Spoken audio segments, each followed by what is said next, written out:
Hi, ಈ ಒಂದು ವಿಡಿಯೋನಲ್ಲಿ ನಾನು ಪೊಲೀಸ್ ಕಾನ್ಸ್ಟೇಬಲ್ ಟ್ರೈನಿಂಗ್ಗೆ ಯಾವ ರೀತಿಯಾಗಿ ಅರ್ಜಿಯನ್ನು ಸಲ್ಲಿಸಬಹುದು ಅಂತೇಳಿ ಸವಿಸ್ತಾರವಾಗಿ ಈ ಒಂದು ವಿಡಿಯೋದಲ್ಲಿ ತಿಳಿಸ್ಕೊಡ್ತಾ ಇದ್ದೇನೆ. ಗೆಳೆಯರೆ, ನಾನು SK, ನೀವು ನೋಡ್ತಾ ಇರೋದು SK ಟೆಕ್ ಯೂಟ್ಯೂಬ್ ಚಾನಲ್. ಇದುವರೆಗೆ ನನ್ನ ಈ ಚಾನಲನ್ನು ಸಬ್ಸ್ಕ್ರೈಬ್ ಮಾಡಿಕೊಂಡಿಲ್ಲ ಅಂತಂದರೆ ಪ್ಲೀಸ್ ಸಬ್ಸ್ಕ್ರೈಬ್ ಮಾಡಿಕೊಳ್ಳಿ. ಹಾಗೆಯೇ ಪಕ್ಕದಲ್ಲಿರ್ತಕ್ಕಂಥ ಬೆಲ್ ಐಕನ್ ಮೇಲೆ ಕ್ಲಿಕ್ ಮಾಡೋದನ್ನು ಮರೆಯಬೇಡಿ.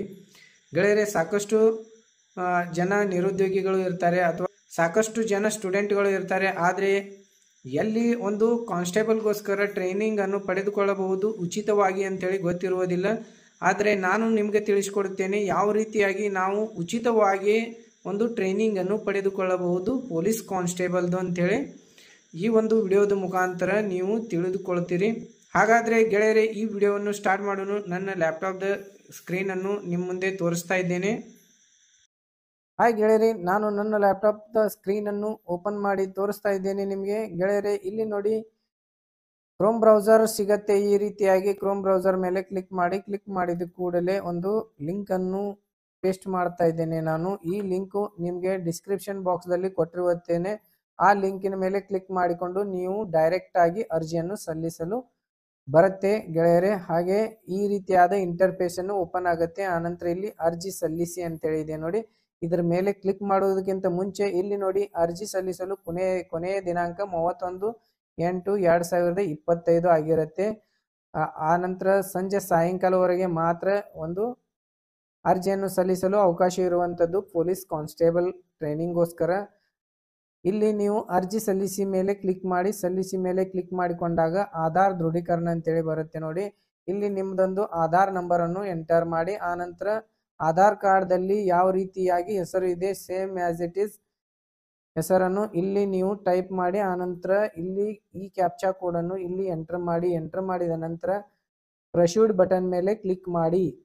ಆನಂತರ ಈ ರೀತಿಯಾದ ಇಂಟರ್ಫೇಸ್ ಅನ್ನು ಓಪನ್ ಆಗುತ್ತೆ. ಇಲ್ಲಿ ಜಾತಿ ಮತ್ತು ಆದಾಯ ವಿವರಗಳು ಅಂತೇಳಿ ಬಂದಿದೆ ನೋಡಿ. ಇಲ್ಲಿಯ ನಿಮ್ಮ ಜಾತಿ ಪ್ರಮಾಣ ಪತ್ರದ RD ಸಂಖ್ಯೆಯನ್ನು ಇಲ್ಲಿ ಎಂಟರ್ ಮಾಡಿ, ಆನಂತರ ಎಂಟರ್ ಮಾಡಿದ ನಂತರ ಆಟೋಮೆಟಿಕ್ ಆಗಿ ಇಲ್ಲಿ ಕ್ಯಾಟಗರಿ ತಗೊಳತ್ತೆ, ಆನಂತರ ಕಾಸ್ಟ್ ಕೂಡ ಇಲ್ಲಿಂದ ತಗೊಳತ್ತೆ.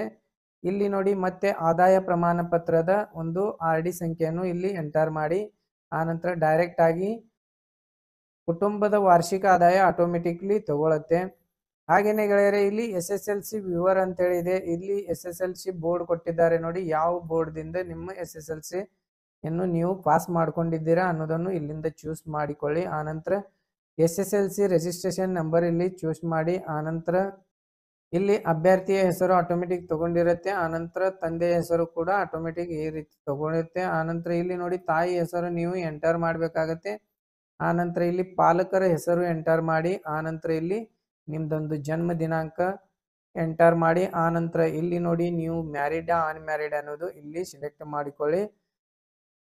ಆನಂತರ ಇಲ್ಲಿ ವಯಸ್ಸು ಕೂಡ ಆಟೋಮೆಟಿಕ್ ತಗೊಳತ್ತೆ. ಆನಂತರ ಇಲ್ಲಿ ಪುರುಷ ಅಥವಾ ಸ್ತ್ರೀ ಅನ್ನೋದು ಇಲ್ಲಿ ಸಿಲೆಕ್ಟ್ ಮಾಡಿಕೊಳ್ಳಿ. ಆನಂತರ ಜಿಲ್ಲೆ ಸಿಲೆಕ್ಟ್ ಮಾಡಿ, ಆನಂತರ ಇಲ್ಲಿ ತಾಲೂಕಾ ಸಿಲೆಕ್ಟ್ ಮಾಡಿ, ಆನಂತರ ನಿಮ್ದೊಂದು ಕರೆಕ್ಟ್ ಆಗಿ ಇರತಕ್ಕಂಥ ಒಂದು ವಿಳಾಸವನ್ನು ಇಲ್ಲಿ ಎಂಟರ್ ಮಾಡಿ, ಆನಂತರ ಪಿನ್ ಕೋಡ್ ಎಂಟರ್ ಮಾಡಿ, ಆನಂತರ ಇಲ್ಲಿ ನಿಮ್ದೊಂದು 10 ಡಿಜಿಟ್ ಮೊಬೈಲ್ ನಂಬರ್ ಇಲ್ಲಿ ಎಂಟರ್ ಮಾಡಿ. ಎಂಟರ್ ಮಾಡಿದ ನಂತರ ಸೆಂಡ್ OTP ಮೇಲೆ ಕ್ಲಿಕ್ ಮಾಡಿ. ಸೆಂಡ್ OTP ಮೇಲೆ ಕ್ಲಿಕ್ ಮಾಡಿಕೊಂಡಾಗ ನಿಮ್ದೊಂದು ಮೊಬೈಲ್ ಸಂಖ್ಯೆಗೆ ಒಂದು OTP ಅನ್ನು ಬಂದಿರುತ್ತೆ. ಆ OTP ಅನ್ನು ಎಂಟರ್ ಮಾಡಿ, ಆನಂತರ ವೆರಿಫೈ ಬಟನ್ ಮೇಲೆ ಕ್ಲಿಕ್ ಮಾಡಿ. ವೆರಿಫೈ ಆಗತ್ತೆ. ಆನಂತರ ಇಲ್ಲಿ ನೋಡಿ ಪರ್ಯಾಯ ಮೊಬೈಲ್ ಸಂಖ್ಯೆ ಕೊಟ್ಟಿದ್ದಾರೆ. ಇಲ್ಲಿ ಅಲ್ಟರ್ನೇಟ್ ನಂಬರ್ ನಿಮ್ಮ ಕಡೆ ಇದ್ರೆ ಇಲ್ಲಿ ಎಂಟರ್ ಮಾಡಿ, ಇಲ್ಲ ತಂದ್ರೆ ಹಾಗೇನೆ ಬಿಡಿ. ಹಾಗೇನೆ ಇಲ್ಲಿ ಇಮೇಲ್ ID ಕಂಪಲ್ಸರಿ ಇದೆ, ಇಮೇಲ್ ID ಎಂಟರ್ ಮಾಡಿ. ಆನಂತರ ಇಲ್ಲಿ ನಿಮ್ದೊಂದು ವಿದ್ಯಾರ್ಹತೆ ಕ್ವಾಲಿಫಿಕೇಶನ್ ಏನಾಗಿದೆ ಅನ್ನೋದು ಇಲ್ಲಿ ಸೆಲೆಕ್ಟ್ ಮಾಡಿಕೊಳ್ಳಿ. ಆನಂತರ ತರಬೇತಿಗಾಗಿ ವಿಭಾಗವನ್ನು ಆಯ್ಕೆ ಮಾಡಿ, ನೀವು ಎಲ್ಲಿ ಒಂದು ತರಬೇತಿಯನ್ನು ಪಡೆದುಕೊಳ್ತೀರಾ ಅನ್ನೋದು ನೀವು ಇಲ್ಲಿಂದ ಸಿಲೆಕ್ಟ್ ಮಾಡಬೇಕಾಗತ್ತೆ. 4 ಡಿವಿಷನ್ ಮುಖಾಂತರ ಈ ಒಂದು ತರಬೇತಿ ಡಿವೈಡ್ ಮಾಡಿದ್ದಾರೆ. ಅದಕ್ಕೋಸ್ಕರಾಗಿ ಇಲ್ಲಿ ನೋಡಿ ಬೆಳಗಾವಿ ಡಿವಿಷನ್ ಅಂತೇಳಿ ಒಂದು ಮಾಡಿದ್ದಾರೆ, ಆನಂತರ ಬೆಂಗಳೂರು ಡಿವಿಷನ್ ಇದೆ, ಕಲಬುರಗಿ ಡಿವಿಷನ್ ಇದೆ, ಮೈಸೂರು ಡಿವಿಷನ್ ಇದೆ. ಈ ರೀತಿಯಾಗಿ 4 ಡಿವಿಷನ್ಗಳನ್ನು ಮಾಡಿದ್ದಾರೆ. ನಿಮಗೆ ಯಾವುದು ಡಿವಿಷನ್ ಸಮೀಪ ಆಗುತ್ತೆ ಆ ಡಿವಿಷನ್ ಅನ್ನು ಚೂಸ್ ಮಾಡಿಕೊಳ್ಳಿ. ಹಾಗೆಯೇ ಗೆಳೆಯರೆ, ಇಲ್ಲಿ ಎತ್ತರ ಎಷ್ಟಿದೆ ಅನ್ನೋದು ಇಲ್ಲಿ ಎಂಟರ್ ಮಾಡಿ, ಆನಂತರ ನಿಮ್ದು ತೂಕ ಎಷ್ಟಿದೆ ಅನ್ನೋದು ಇಲ್ಲಿ ಎಂಟರ್ ಮಾಡಿ. ಅದಾದ ನಂತರ ಇಲ್ಲಿ ನೋಡಿ 12ನೇ ತರಗತಿ ಅಥವಾ ಅದಕ್ಕೆ ಸಮಾನಾದ ಮಾನ್ಯತೆ ಪಡೆದ ಬೋರ್ಡ್ ವಿವರ ಅಂತೇಳಿ ಕೇಳಿದ್ದಾರೆ. ಇಲ್ಲಿ ನೀವು PUC ಪಾಸ್ ಆಗಿದ್ರೆ PUC ಒಂದು ಇಲ್ಲಿ ಡೀಟೇಲ್ಸ್ ಅನ್ನು ಎಂಟರ್ ಮಾಡಿ, ಅಥವಾ PUC ಸಮನಾಗಿದ್ದಂತಹ ಕೋರ್ಸ್ಗಳು ಯಾವುದಾದ್ರೆ ನೀವು ಕಲಿತಿದ್ರೆ ಆ ಕೋರ್ಸ್ಗಳ ಬಗ್ಗೆ ಇಲ್ಲಿ ಡೀಟೇಲ್ಸ್ ಅನ್ನು ಫಿಲ್ ಮಾಡಿ. ಇಲ್ಲಿ ನೋಡಿ ಕಾಲೇಜ್ ಕೇಳ್ತಾ ಇದೆ, ಇಲ್ಲಿ ಕಾಲೇಜ್ ಹೆಸರನ್ನು ಎಂಟರ್ ಮಾಡಿ, ಆನಂತರ ಇಲ್ಲಿ ನೋಂದಣಿ ಸಂಖ್ಯೆ ಎಂಟರ್ ಮಾಡಿ, ಆನಂತರ ಇಲ್ಲಿ ಉತ್ತೀರ್ಣರಾದ ಇಯರ್ ಇಲ್ಲಿಂದ ಸಿಲೆಕ್ಟ್ ಮಾಡಿಕೊಳ್ಳಿ, ಆನಂತರ ಇಲ್ಲಿ ಪರ್ಸೆಂಟೇಜ್ ಸಿಲೆಕ್ಟ್ ಮಾಡಿಕೊಳ್ಳಿ, ಆನಂತರ ಇಲ್ಲಿ ಒಟ್ಟು ಅಂಕ, ಇಲ್ಲಿ ಅಂಕಗಳು ಅಂತೇಳಿ ಇದೆ, ಇಲ್ಲಿ ಪರ್ಸೆಂಟೇಜ್ ಸಿಲೆಕ್ಟ್ ಮಾಡಿಕೊಳ್ಳಿ, ಆನಂತರ ಇಲ್ಲಿ ಒಟ್ಟು ಅಂಕಗಳು ಅಂತೇಳಿ ಇದೆ, ಇಲ್ಲಿ ಎಷ್ಟು ಅಂಕಗಳು ನೀವು ಪರೀಕ್ಷೆ ಬರೆಯುವಾಗ ಇದ್ದು ಅಷ್ಟು ಅಂಕಗಳು ಇಲ್ಲಿ ಟೈಪ್ ಮಾಡಿ, ಆನಂತರ ಪಡೆದ ಅಂಕಗಳು, ಅದರಲ್ಲಿ ಎಷ್ಟು ಅಂಕಗಳನ್ನು ನೀವು ಪಡೆದುಕೊಂಡು ಉತ್ತೀರ್ಣರಾಗಿದ್ದೀರಾ ಅನ್ನೋದು ಇಲ್ಲಿ ಎಂಟರ್ ಮಾಡಿ, ಆನಂತರ ಇಲ್ಲಿ ಪರ್ಸೆಂಟೇಜ್ ಅನ್ನು ಎಂಟರ್ ಮಾಡಿ. ಪರ್ಸೆಂಟೇಜ್ ಎಂಟರ್ ಮಾಡಿದ ನಂತರ ಇಲ್ಲಿ ದಾಖಲೆಗಳು ಅಪ್ಲೋಡ್ ಮಾಡಿ ಅಂತೇಳಿ ಇದೆ ನೋಡಿ. ಅರ್ಜಿದಾರರ ಫೋಟೋವನ್ನು ಅಪ್ಲೋಡ್ ಮಾಡಿ. ಇಲ್ಲಿ ಒಂದು ಪಾಸ್ಪೋರ್ಟ್ ಸೈಜ್ ಫೋಟೋವನ್ನು 100 KB ಒಳಗಡೆ ಇರ್ತಕ್ಕಂಥ JPG ಫಾರ್ಮ್ಯಾಟ್ದೊಳಗೆ ಇರಬೇಕಾಗತ್ತೆ ಫೋಟೋ. ಅದು ನೀವು ಸೈಜ್ ಅನ್ನು ಕರೆಕ್ಟ್ ಆಗಿ ಮಾಡಿಕೊಂಡು ಇಲ್ಲಿ ಚೂಸ್ ಫೈಲ್ ಮೇಲೆ ಕ್ಲಿಕ್ ಮಾಡಿ. ಚೂಸ್ ಫೈಲ್ ಮೇಲೆ ಕ್ಲಿಕ್ ಮಾಡಿಕೊಂಡು ಈ ರೀತಿಯಾಗಿ ನೀವು ನಿಮ್ಮ ಕಂಪ್ಯೂಟರ್ ಅಥವಾ ಮೊಬೈಲ್ದಲ್ಲಿ ಇರ್ತಕ್ಕಂತಹ ಒಂದು ಫೋಟೋವನ್ನು ಸಿಲೆಕ್ಟ್ ಮಾಡಿಕೊಳ್ಳಿ. ಸಿಲೆಕ್ಟ್ ಆದ ನಂತರ ಅಪ್ಲೋಡ್ ಬಟನ್ ಮೇಲೆ ಕ್ಲಿಕ್ ಮಾಡಿ, ನಿಮ್ಮದು ಫೋಟೋ ಅಪ್ಲೋಡ್ ಆಗುತ್ತೆ. ಆನಂತರ ಅರ್ಜಿದಾರರ ಸಹಿಯನ್ನು ಅಪ್ಲೋಡ್ ಮಾಡಿ ಅಂತೇಳಿದೆ.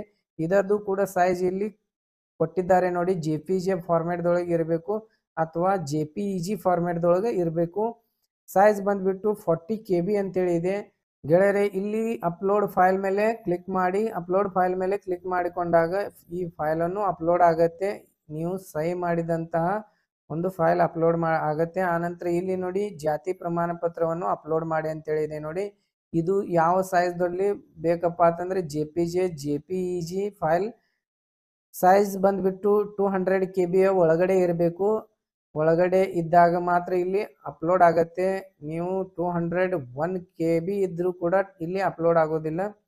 KB ಅನ್ನು ಯಾವ ರೀತಿಯಾಗಿ ಮಾಡೋದು ಅನ್ನೋದನ್ನು ನಾನು ಬೇರೆ ಒಂದು ವಿಡಿಯೋದಲ್ಲಿ ತಿಳಿಸ್ಕೊಟ್ಟಿದ್ದೇನೆ. ಆ ವಿಡಿಯೋವನ್ನು ಚೆಕ್ಔಟ್ ಮಾಡಿ ನೀವು ಅದನ್ನು ಕಲಿತು ಇಲ್ಲಿ ಅಪ್ಲೋಡ್ ಮಾಡಬೇಕಾಗತ್ತೆ. ಇಲ್ಲಿಂದ ನಿಮಗೆ ಗೊತ್ತಿದ್ರೆ ಡೈರೆಕ್ಟ್ ಆಗಿ ನೀವು ಫೈಲ್ ಚೂಸ್ ಮಾಡಿಕೊಂಡು ಅಪ್ಲೋಡ್ ಮಾಡಿ. ಹಾಗೇನೆ ಆದಾಯ ಪ್ರಮಾಣ ಪತ್ರ ಅಪ್ಲೋಡ್ ಮಾಡಿ ಅಂತ ಹೇಳಿದೆ. ಇಲ್ಲಿ ಕೂಡ ಸೇಮ್ ಸೈಜ್ ಇದೆ. ಇಲ್ಲಿಂದ ಅಪ್ಲೋಡ್ ಮಾಡಿ. ಅಪ್ಲೋಡ್ ಮಾಡಿದ ನಂತರ ಇಲ್ಲಿ 12ನೇತಿ ಅಥವಾ PUC ಒಂದು ಇದು PUC 12ನೇ ತರಗತಿ ಅಥವಾ ಅದಕ್ಕೆ ಸಮನಾದ ಮಾನ್ಯತೆ ಪಡೆದ ಬೋರ್ಡ್ ಅಂಕಪಟ್ಟಿಯನ್ನು ಅಪ್ಲೋಡ್ ಮಾಡಿ ಅಂತ ಹೇಳಿದೆ. ನೀವು PUC ಅಂಕಪಟ್ಟಿಯನ್ನು ಅಪ್ಲೋಡ್ ಮಾಡಬೇಕಾಗತ್ತೆ, ಅಥವಾ ಅದಕ್ಕೆ ಸಮನಾದ ಯಾವುದಾದ್ರೂ ಒಂದು ಕೋರ್ಸ್ ಅನ್ನು ಕಲಿತಿದ್ರೆ ಅದು ಕೂಡ ಇಲ್ಲಿ ಆ ಸರ್ಟಿಫಿಕೇಟ್ ಅಪ್ಲೋಡ್ ಮಾಡಿ. ಆ ಸರ್ಟಿಫಿಕೇಟ್ದು ಫೈಲ್ ಸೈಜ್ ಬಂದ್ಬಿಟ್ಟು 200 KB ಇದೆ.